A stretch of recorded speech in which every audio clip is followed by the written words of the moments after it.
আমি সিলেটের জৈন্তাপুরে থাকি। আজকে আমি যে ঘটনাটা শেয়ার করতে যাচ্ছি এটা আমার বাবার সাথেই ঘটা। আমার বাবা যখন ক্লাস 7-এ পড়তেন তখন তার সাথেই ঘটনাটি ঘটে। তখন আনুমানিক 1988 সাল। আগেই বলে রাখা ভালো, আমার বাবার বাড়ি থেকে তার স্কুল 5 কিলোমিটার দূরে অবস্থিত। সাধারণত বাসে করে আমার বাবা স্কুলে যাওয়া আসা করতেন। যেই দিনের ঘটনা ওই দিন আমার বাবা স্কুল শেষ করে ওই জায়গার এক বড় ভাইয়ের ডেকোরেশনের দোকানে মুভি দেখতে দেখতে কখন যে রাত 10টা বেজে গিয়েছে বাবা টের পাননি। তখন তিনি তার স্কুল ব্যাগটি কাঁধে করে বাস স্টেশনের দিকে রওনা দেন। ওই বড় ভাইয়ের দোকানের বেশ কাছেই ছিল বাস স্টেশন। বাবা বাস স্টেশনে এসে দেখতে পান স্টেশন পুরো খালি এবং সবাই বাড়ির দিকে রওনা হচ্ছে। বাবা খুঁজতে লাগলেন যে এলাকার কেউ আছে কিনা। তখন তিনি অনেক খোঁজাখুঁজির পর কাউকে না পেয়ে ভাবলেন আজকে একাই হেঁটে যেতে হবে। বলে রাখা ভালো, আমার বাবা অনেক সাহসী একজন মানুষ। তখন তিনি বাড়ির উদ্দেশ্যে রওনা হন। কিছু দূর যাওয়ার পর কেউ একজন আমার বাবার নাম ধরে ডাকে, এই শফিক, বাড়ি যাবি? আমার বাবা দেখে অন্ধকার থেকে একটা অবয়ব বেরিয়ে এসেছে। বাবা দেখে প্রথমে চিনতে না পারলেও পরে তার মুখ চাঁদের আলোয় কিছুটা দেখা যায় এবং ওই ব্যক্তিটি আমাদের পাশের গ্রামে থাকে। আমার বাবার কাছে এসে বলে যে হাটে অনেক দেরি হয়ে গেছে, দাঁড়াইছিলাম হাকিম ব্যাপারের জন্য, কিন্তু তিনি আমার না নিয়ে চলে গেছে। তোকে দেখে চিনতে পেরে দাঁড়ায় পড়লাম। ভাবলাম রাস্তায় তো অনেক কিছু হইতে পারে, তাই সাথে একজন থাকলে ভালো। প্রথমে বাবা একটু অবাক হলেও পরে ওই লোকটিকে বলে চলেন একসাথে যাই। পরে বাবা থেকে জানতে পারে ওই লোকটির নাম ছিল রহিম মিয়া। রহিম মিয়া আগে এবং বাবা পেছনে হাঁটতে শুরু করলেন। আমার বাবা যতই রহিম মিয়ার পাশে আসার চেষ্টা করছিলেন ততই মনে হচ্ছিল রহিম মিয়া দূরে চলে যাচ্ছে। প্রায় 1 কিলোমিটার হাঁটার পর তারা একটি 2 রাস্তার মুখের কাছাকাছি চলে আসেন। হাতের বাঁ দিকের রাস্তা দিয়ে আমাদের বাড়ি আসতে হয়, আর হাতের ডান দিকের রাস্তাটি হলো একটি বিলের রাস্তা। তো লোকটি কিছু না বলেই ডান দিকের রাস্তায় ঢুকে পড়েন। বাবা কিছু না বুঝে ডাকতে থাকে, রহিম চাচা কই যান ওইদিকে? অনেক ডাকাডাকির পর যখন উনি দাঁড়ালেন না তখন বাবা লক্ষ্য করলেন রহিম চাচাকে আর দেখা যাচ্ছে না। তখন আমার বাবার ভেতরে আস্তে আস্তে ভয় কাজ করতে লাগলো। বাবার একটা বাজে অভ্যাস ছিল। আমার বাবা ক্লাস 6 থেকে স্মোক করতেন। তখন তিনি আস্তে করে একটা সিগারেট ধরিয়ে হাঁটতে শুরু করলেন। তিনি দেখতে পেলেন কিছু জেলে নৌকা দিয়ে রাস্তার পাশেই মাছ ধরছে। তখন আমার বাবা একটু সাহস ফিরে পায় এবং আবার হাঁটতে থাকে। ওখান থেকে আধা কিলোমিটার দূরে একটা ব্রিজ আছে। বাবা যখন ওই ব্রিজের কাছাকাছি আসেন তখন তিনি যা দেখেন তা তিনি কখনো কল্পনাও করতে পারেননি। তিনি দেখেন একটা গরু যার ফিগার অন্য গরু থেকে অনেক বেশি বড়, আর তার মাথার শিং ওই ব্রিজের অপরের অংশের সাথে লাগানো। বাবা দেখে অনুমান করতে পেরেছেন যে এটা গরু হতেই পারে না। বাবা বেশ ভয় পান এবং ওখানেই দাঁড়িয়ে থাকেন। কিছুক্ষণ পর বাবা দেখতে পান ওই জিনিসটা রাস্তা থেকে নিচের দিকে নেমে যাচ্ছে। তখন বাবা আল্লাহর নাম নিয়ে আবার হাঁটতে লাগলেন। তখন ওই ব্রিজটার কাছে আসতে দেখতে পান বাঁ দিক থেকে প্রাইমারি স্কুলের একজন স্যার, এখানে তার এক ছাত্রের বাসায় থাকতো, সেই স্যার এবং তার ছাত্র ওয়াশরুমে যাওয়ার জন্য বাইরে এসেছে। বাবাকে দেখে তারা অবাক হয় এবং বাবাকে জিজ্ঞেস করে, কিরে এত রাতে এখানে কি করিস? আমার বাবা তখন বলেন, না কিছু না, ওই হাট থেকে ফিরতে একটু দেরি হয়ে গেছে। তখন স্যার বললেন, রাত 2টা কি একটু দেরি? তখন আমার বাবা রীতিমতো চমকে ওঠেন এবং বলেন, আচ্ছা আমাকে একটু সামনে তৈরি ডাক্তারের দোকানে আগায় দেন। তখনও বাবা তাদের কিছুই বলেননি, কারণ আমার বাবা জানতেন তাদেরকে কিছু বললে তারা ভয় পেতে পারে এবং বাবার সাথে নাও যেতে পারে। বলে রাখা ভালো যে তৈবালি ডাক্তারের দোকান আরেকটি ব্রিজের পাশে, যা ওই জায়গা থেকে আরো আধা কিলোমিটার দূরে। ওই স্যার আর সেই ছাত্র বাবাকে ওই ডাক্তারের দোকানের সামনে দিয়ে চলে যায় এবং বাবা তৈবালি ডাক্তারকে ডাকতে থাকে, ডাক্তার সাহেব, ডাক্তার সাহেব। তখন তৈবালি ডাক্তার দরজা খুলে বেরিয়ে এসে বলেন, কি হয়েছে? এত রাতে তুই এখানে কি করিস? বাবা বলল, সব বলবো, আগে বলো খাওয়ার মতো কি আছে ঘরে? তখন ডাক্তার সাহেব বাবাকে পাউরুটি আর কলা দিলেন। তৈবালি ডাক্তার আমাদের এলাকায় অনেক বছর ধরে আছেন, তাই ওনার সাথে বাবার অনেক ভালো সম্পর্ক। যখন খাবার খাওয়া শেষ হলো তখন ওই ডাক্তার বললেন যে ফজরের আর 1-1.5 ঘন্টা আছে, তুই দোকানে ঘুমায় পড়, আমি আধা ঘন্টা পর এসে তোরা ডাইকা দেবো। তখন বাবা ওইখানে ঘুমিয়ে গেলেন এবং ডাক্তার সাহেব তার পাশেই তার বাড়িতে চলে যান। কিছুক্ষণ পর বাবা শুনতে পান কে যেন বাহির থেকে সজোরে লাথি মারছে এবং কি জানি বলছে। বাবা কিছুটা ঘুমেছিলেন, তাই তিনি পাত্তা না দিয়ে আবার শুয়ে পড়েন। কিছুক্ষণ পর আবার সেই লাথির শব্দ, এবং এইবার আগের থেকেও জোরে। বাবা তখন বাইরে বেরিয়ে আসেন এবং দেখেন যে বাইরে ওই ডাক্তার দাঁড়িয়ে আছে। তখন বাবা জিজ্ঞেস করলেন, দরজায় লাথি মারছেন কেন? বললেই তো খুলে দিতাম।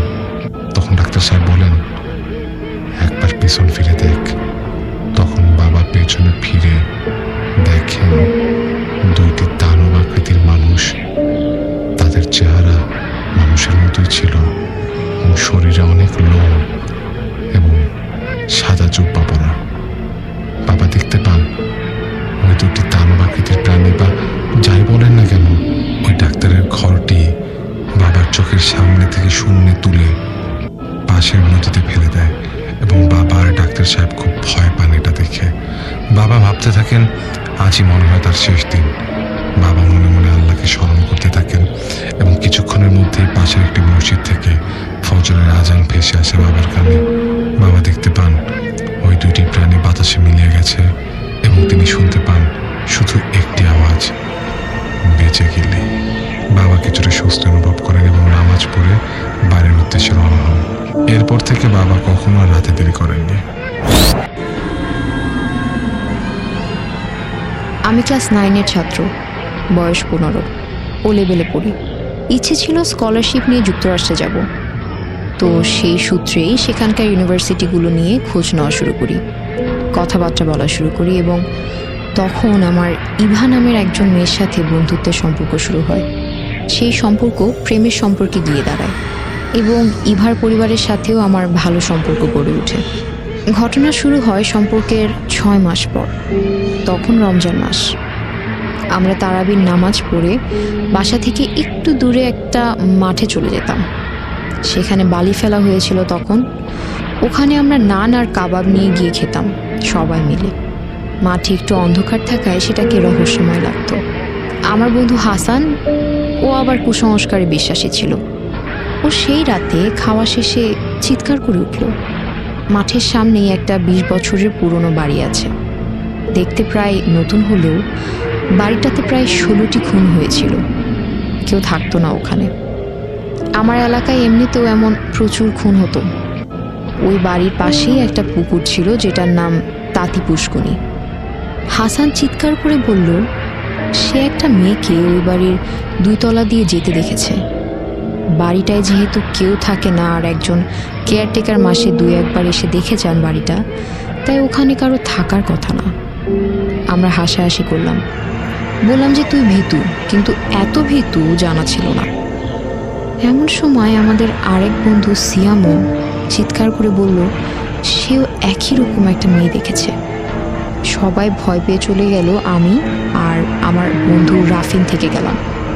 যারা মেয়েটাকে দেখতে পেয়েছিল ওরা দূরে দাঁড়িয়ে কারোর সাথে যেন কথা বলছিল। আমরা ভেবেছিলাম আমাদেরকে ভয় দেখাচ্ছে। পরে ওদের সাথে মসজিদে দেখা হলে যখন জিজ্ঞেস করলাম কার সাথে কথা বলছিল, ওরা বলল একটা মেয়ে ওদের কাছে এসে বলেছিল, তোমরা রাতের বেলা এখানে আসো কেন? জানো না এখানে রাতে দুর্ঘটনা ঘটে?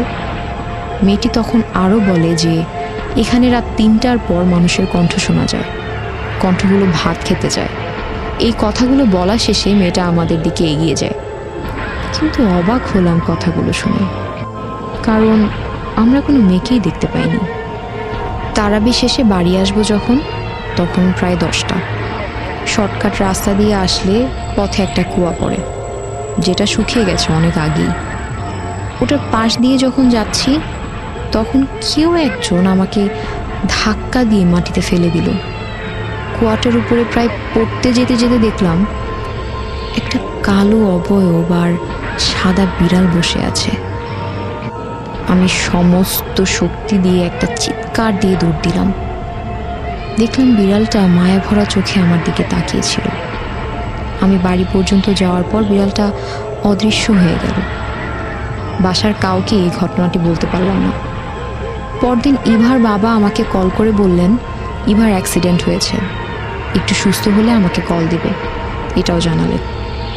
এরপর কিছুদিন চলে গেল। একদিন বাসার ওখানে আড্ডা দিচ্ছিলাম রাতের বেলা। গ্রুপ স্টাডি শেষ করে ইভার সাথে কথা বলছিলাম ফোনে। রাত 11টার দিকে বাড়িতে যাব, এমন সময় মনে হলো আমার শরীরের উপর কিছু একটা বসে পড়ল। শরীরটা অসম্ভব ভারী মনে হলো। আমি ভার সহ্য না করতে পেরে রাস্তায় বসে পড়লাম আর জ্ঞান হারিয়ে ফেললাম সেখানেই। 2 দিন পর আমার জ্ঞান ফিরল। সব শুনে একজন হুজুরকে ডাকা হলো। উনি বললেন মাঠে আমাকে একটা মেয়ে জিন দেখে পছন্দ করেছে এবং এখন সে আমাকে নিয়ে যেতে চায়। আর ইভার অ্যাক্সিডেন্টের পেছনে ওই জিনের হাত আছে বলে জানান হুজুর।